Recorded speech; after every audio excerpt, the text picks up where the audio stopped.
철학이란 무엇인가? 소크라테스가 남긴 가장 본질적인 질문. 일부 철학에 대한 오해. 사람들은 흔히 철학을 어렵다고 말합니다. 현실과 동떨어진 학문, 먹고 사는데 아무 도움이 안 되는 이야기, 또는 똑똑해 보이고 싶은 사람들이 하는 말장난이라고 생각하기도 하죠. 저도 한때는 그렇게 생각했습니다. 철학책을 펼치면 나오는 어려운 용어들, 이해하기 힘든 문장들, 이게 도대체 내 삶과 무슨 상관이 있을까 싶었습니다. 하지만 철학은 원래 그런 것이 아니었습니다.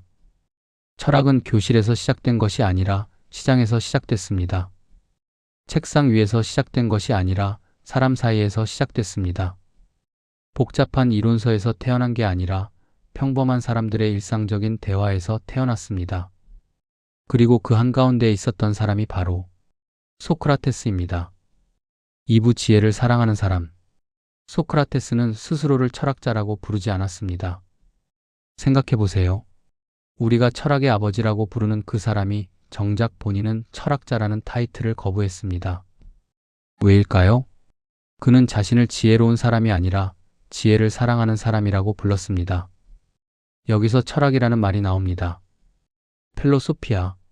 필로는 사랑을 뜻하고 소피아는 지혜를 뜻합니다. 즉 철학이란 지혜를 소유하는 것이 아닙니다. 지혜를 사랑하며 끊임없이 추구하는 태도입니다. 이 차이가 중요합니다. 지혜를 소유한다는 것은 나는 안다는 선언이지만 지혜를 사랑한다는 것은 나는 계속 찾고 있다는 고백입니다. 그래서 소크라테스는 이 유명한 말을 남겼습니다. 나는 내가 아무것도 모른다는 것을 안다. 이 문장. 처음 들으면 역설처럼 들립니다. 모른다는 걸 안다니 이게 무슨 말일까요? 하지만 이것이 바로 철학의 출발점입니다. 3부 질문하는 용기. 철학은 많이 아는 데서 시작하지 않습니다. 오히려 내가 정말 알고 있는 게 맞는가? 라는 의심에서 시작합니다. 사람들은 대부분 자신이 알고 있다고 생각합니다. 당연하게 여기죠. 행복이 무엇인지, 성공이 무엇인지, 옳고 그름이 무엇인지, 좋은 사람이 무엇인지, 우리는 이런 것들을 안다고 믿습니다. 하지만 정말 그럴까요? 소크라테스는 아테네 시장을 돌아다니며 사람들에게 묻기 시작했습니다. 당신이 말하는 행복이란 정확히 무엇입니까? 잠깐 여기서 멈춰볼까요? 여러분은 행복을 어떻게 정의하시나요? 지금 한번 생각해 보세요. 행복은 뭐랄까? 기분이 좋은 거? 그러면 소크라테스가 다시 묻습니다. 기분이 좋다는 건 무엇입니까? 배가 고플 때 밥을 먹으면 기분이 좋습니다. 그렇다면 그것이 행복입니까? 아니, 그건 아니고 행복은 더 큰 의미에서 그 더 큰 의미란 무엇입니까? 만족스러운 상태? 만족이란 무엇입니까? 어떤 상태를 만족이라고 부를 수 있습니까? 그리고 사람들은 말문이 막힙니다. 처음에는 확신에 차 있었습니다. 당연히 나는 행복이 뭔지 알지. 하지만 조금만 질문을 받으면 생각이 무너지기 시작합니다. 이게 바로 소크라테스의 방법이었습니다. 4부 생각하기 시작하는 순간, 이때 소크라테스는 말합니다. 지금 당신은 무지해진 것이 아닙니다. 비로소 생각하기 시작한 것입니다. 이 말이 주는 위로, 느껴지시나요? 우리는 모르는 것을 부끄러워합니다. 모른다고 말하면 무능해 보일까봐, 바보처럼 보일까봐 두려워하죠. 하지만 소크라테스는 정반대로 말합니다. 모른다는 것을 아는 순간 그때 비로소 진짜 배움이 시작된다고. 이 장면이 바로 철학입니다. 철학은 답을 주는 학문이 아닙니다. 철학은 우리가 너무 쉽게 믿어버린 것들을 다시 질문하게 만드는 학문입니다. 생각해 보세요. 우리는 어릴 때부터 수많은 개념을 주입받습니다. 열심히 공부해야 해. 성공해야 해. 돈이 중요해. 착하게 살아야 해. 남들보다 뒤처지면 안 돼. 이런 말들을 너무 많이 들어서 우리는 이것들이 진리인 줄 압니다. 의심하지 않죠. 하지만 소크라테스는 묻습니다. 왜? 정말 그런가? 그 기준은 누가 정했는가? 그게 정말 당신의 생각인가? 5부 시장의 철학자. 소크라테스에게 철학이란 바로 이 외에서 멈추지 않는 태도였습니다. 그는 시장을 돌아다니며 사람들을 붙잡고 질문했습니다. 정치인, 시인, 장인. 누구든 상관없었죠. 그리고 놀라운 사실을 발견합니다. 정치인은 정의를 말했지만 정의가 무엇인지 정확히 설명하지 못했습니다. 시인은 아름다움을 말했지만 아름다움이 무엇인지 몰랐습니다. 장인은 기술을 알고 있었지만 삶을 아는 것은 아니었습니다. 이게 무슨 의미일까요? 그들은 많이 알고 있었습니다. 자신의 분야에서는 전문가였죠. 하지만 자신이 모른다는 사실을 모르고 있었습니다. 더 정확히 말하면 자신이 정말로 이해하고 있는지 한 번도 진지하게 물어본 적이 없었습니다. 정치인은 정의를 말할 수는 있었습니다. 하지만 그 말의 의미를, 그 근거를, 그 한계를 설명할 수 없었습니다. 그저 들어서 아는 말, 남들이 쓰니까 따라 쓰는 말을 반복하고 있었을 뿐이죠. 그래서 소크라테스는 스스로를 가장 지혜로운 사람이라 부르지 않았습니다. 나는 모른다는 것을 안다. 그리고 바로 그것 때문에 나는 질문한다. 육부 생각의 해체. 여기서 철학의 핵심이 드러납니다. 철학이란 지식을 쌓는 것이 아닙니다. 자신의 생각을 해체하는 일입니다. 이게 불편합니다. 매우 불편하죠. 우리는 확신을 원합니다. 이게 옳다, 이게 답이다라는 확실함을 원합니다. 그래야 마음이 편하니까요. 하지만 소크라테스는 그 확신을 흔듭니다. 우리는 대부분 생각한다고 믿습니다. 하지만 실제로는 어떤가요? 사회가 준 생각, 부모가 준 생각, 학교가 준 생각, 미디어가 준 생각, 유튜브와 뉴스가 준 생각. 우리는 그것들을 그대로 받아들이고 반복하고 있을 뿐입니다. 대학은 가야지, 그게 당연한 거잖아. 왜? 정말 당연한가? 누가 그렇게 정했지? 돈을 많이 벌어야 성공한 거야. 왜? 성공의 기준이 돈인 이유는? 다른 기준은 왜 안 될까? 남들 다 하는데 나만 안 하면 이상한 거잖아. 왜? 남들이 한다는 게 옳다는 근거가 되나? 소크라테스는 이것을 검토되지 않은 삶이라 불렀습니다. 그리고 이렇게 말했습니다. 검토되지 않은 삶은 살 가치가 없다. 이 말, 정말 강렬합니다.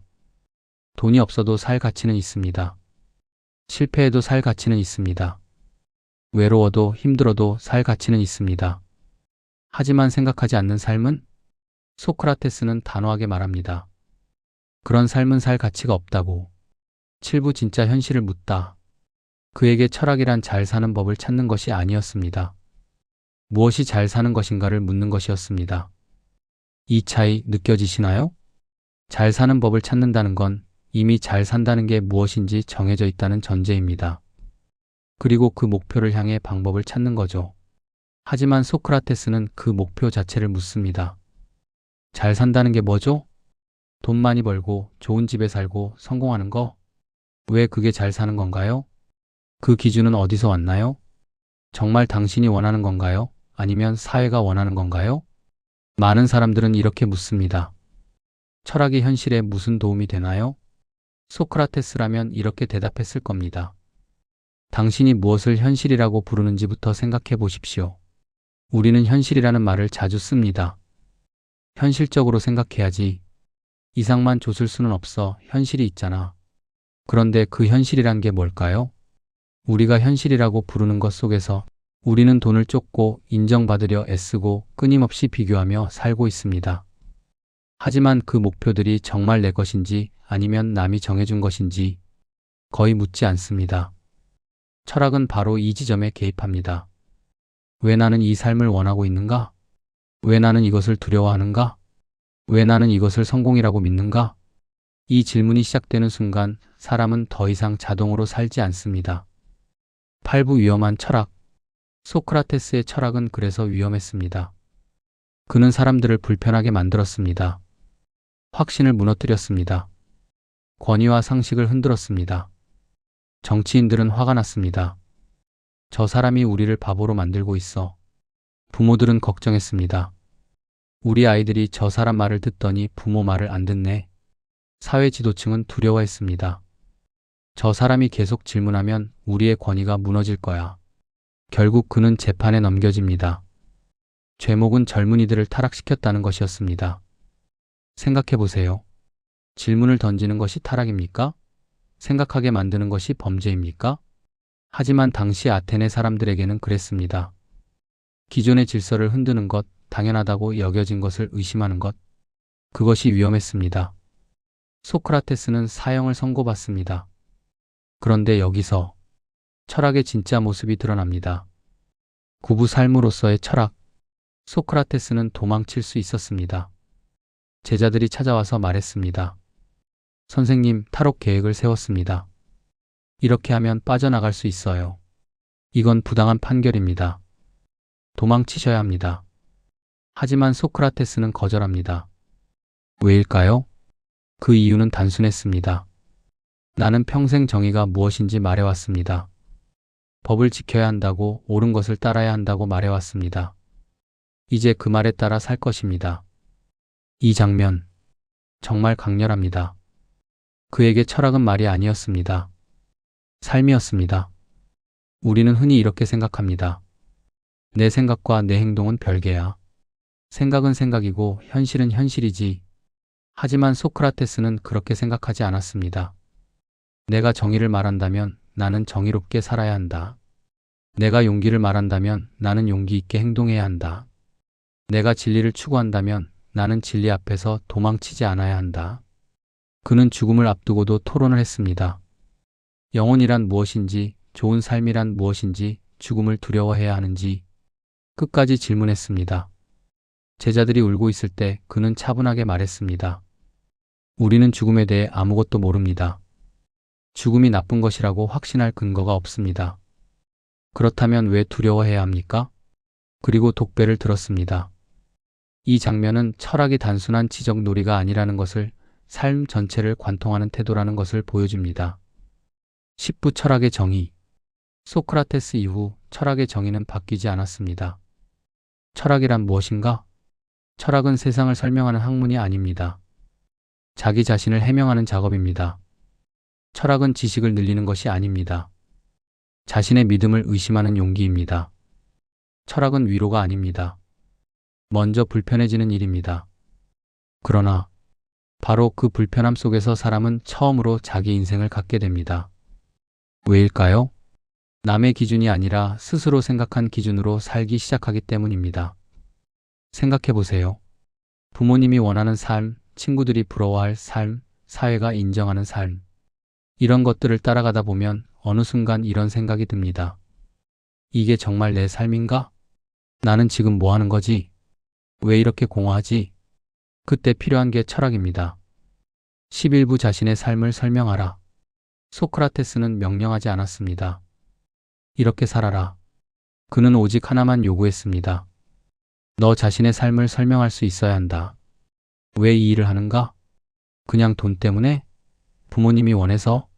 다른 걸 할 줄 몰라서? 아니면 정말로 이 일이 의미 있다고 생각해서?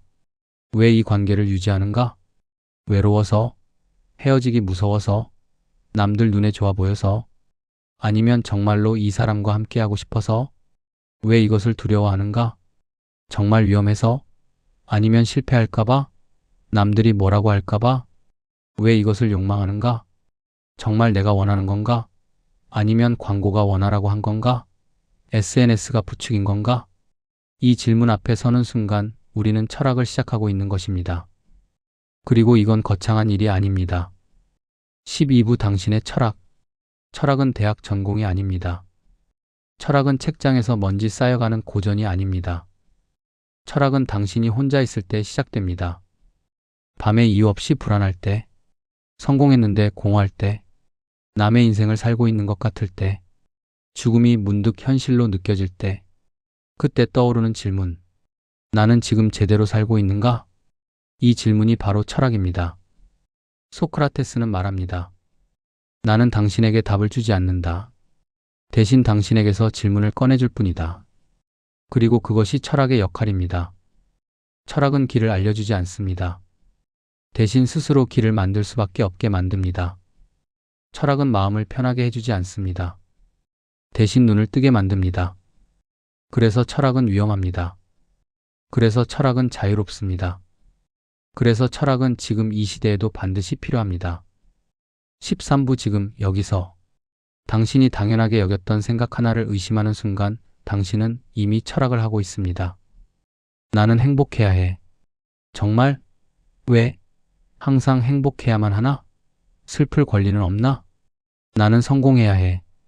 왜? 성공이 뭔데? 누구의 기준으로? 나는 착해야 해. 왜? 착하다는 게 뭔데? 남들이 편하게 이용하라고? 이런 질문들이 불편하다면 당신은 정상입니다. 철학은 원래 불편한 겁니다. 하지만 이 불편함을 견디는 사람만이 진짜 자기 삶을 살 수 있습니다. 그리고 그 순간부터 당신의 인생은 더 이상 자동 재생이 아닙니다. 남이 플레이 버튼을 누른 삶이 아니라 내가 선택한 삶이 됩니다. 소크라테스는 2500년 전 사람입니다. 하지만 그의 질문은 지금도 유효합니다. 아니, 어쩌면 지금이 더 필요한 시대일지도 모릅니다. 모두가 바쁘게 살아가는 시대, 모두가 같은 목표를 향해 달려가는 시대, SNS가 보여주는 삶을 따라하는 시대, 이럴 때일수록 우리는 멈춰 서서 물어야 합니다. 나는 지금 어디로 가고 있는가? 이게 정말 내가 원하는 방향인가? 나는 내 삶을 살고 있는가? 아니면 남의 삶을 흉내내고 있는가? 이 질문이 시작되는 순간 당신은 철학자가 됩니다. 학위가 없어도, 책을 많이 읽지 않아도, 어려운 용어를 몰라도 상관없습니다. 질문하는 순간 당신은 이미 철학을 하고 있습니다. 그리고 그것이 소크라테스가 우리에게 남긴 가장 큰 선물입니다.